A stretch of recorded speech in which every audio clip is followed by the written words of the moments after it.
Alright, Silver Mongoose back again with part 2 of my Sega Saturn review / buyer's guide. I didn't show you guys the back, so I'll show you guys real quick here. There's just the AC in, and there is where you plug in either your RF or your composite cables. And here it says communication connector.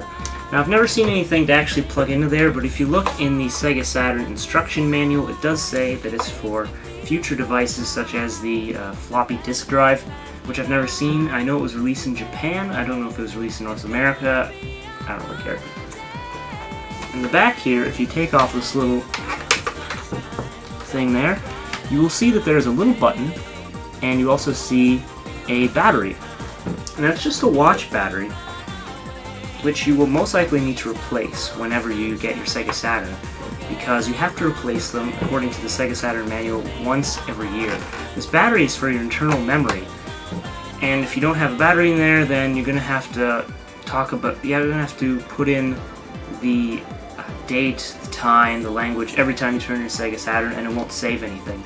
So you're going to have to go out and pick up something like this. It's just a little watch battery. You can get that at any watch store for under $5, any jewelry store, anything like that.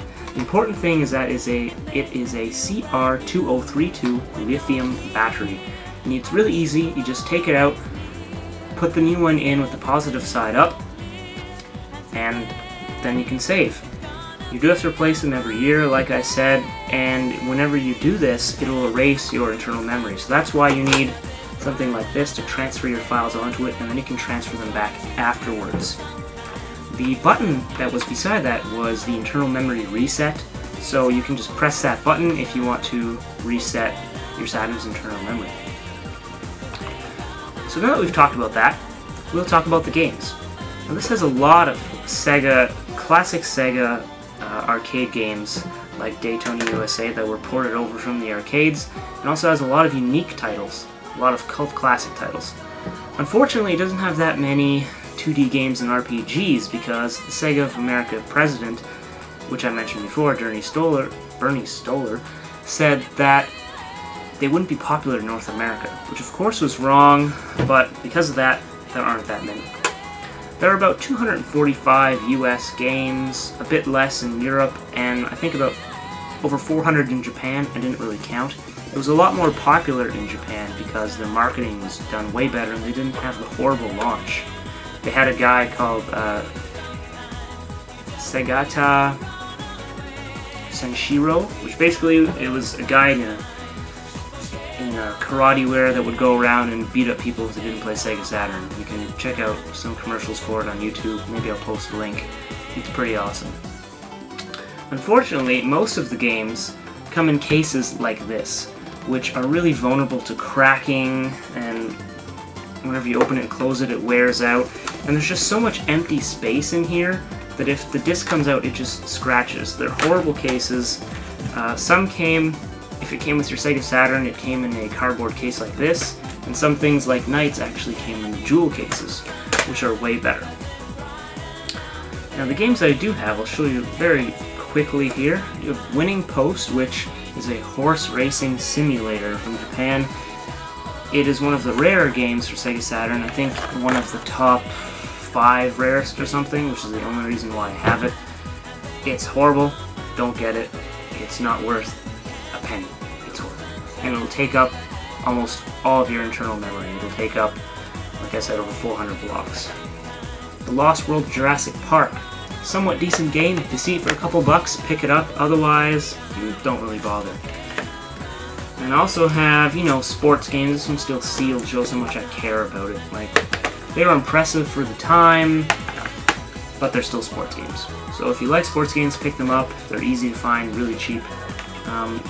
I found this pretty funny. I have NHL 97 for the Sega Saturn, and I also have it for the Sega Genesis, which is an entire console and 2 console attachments afterwards, and it's still under the same title. I thought that was pretty humorous. Now these games I'm going to talk about right now, these are your essentials. You must get these if you get a Sega Saturn. Daytona USA, Nights into Dreams, Virtua Cop 1 and Virtua Cop 2, and last but not least, Virtua Fighter, and Virtua Fighter 2. So these are all fantastic games. Everyone who had a Sega Saturn had these games. Pick them up if you can.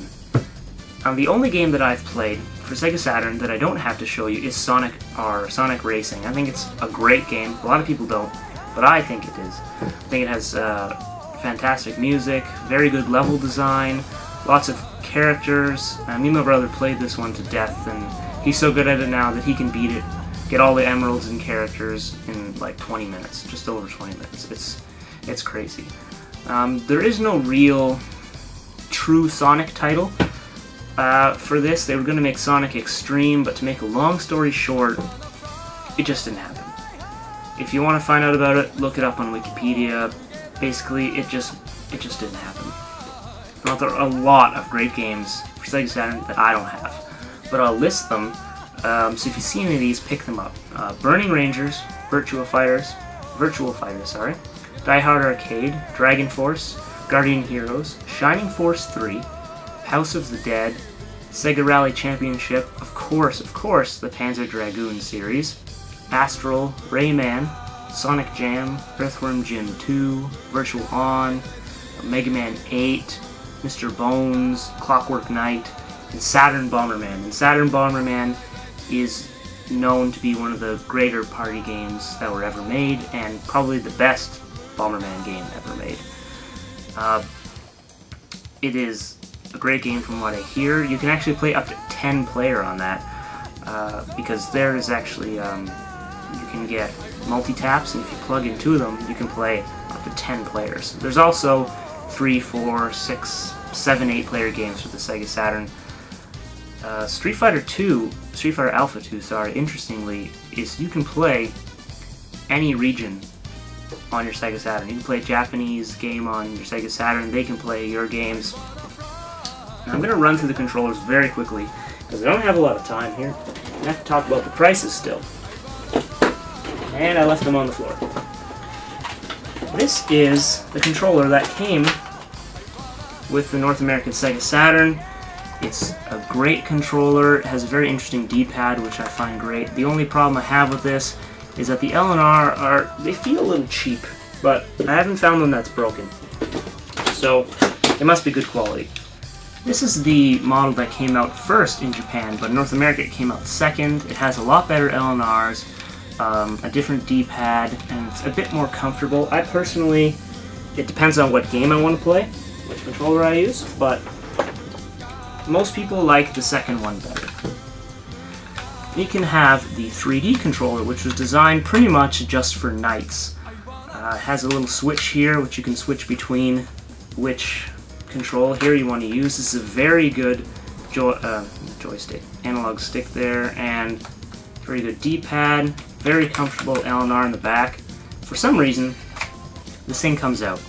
I don't know why. If you do know, let me know. I will also show you a couple things. I'll probably have to make separate videos for these because I don't have a lot of time. Sega Saturn Stunner Gun and the Sega Saturn Virtua Arcade Stick, which is also great. I'll make separate videos for those because I really don't have time. There's only a minute left. So, what can I say about the prices? There are about 9.5 million Saturns sold, so it's not the most popular console, but it's not the rarest to find either. It's no Panasonic 3DO or anything. The console should cost you about $20 to $50. The most controllers will cost you under $20. The Stunner may be closer to $40. The arcade stick maybe under $20. I'll talk about that in the videos. Get a Sega Saturn now. They're awesome. They're not very expensive. The games, unfortunately, might be a little bit expensive. Though lots of games like this can cost you under $20 easily. Some games like Knights will be $20. Shining Force 3 will be closer to $100. Burning Rangers over $70. Saturn Bomberman closer to $60. Now that's all I can really say because I'm out of time. Yeah, so I hope you guys enjoyed this video. And remember, classic gaming never gets old.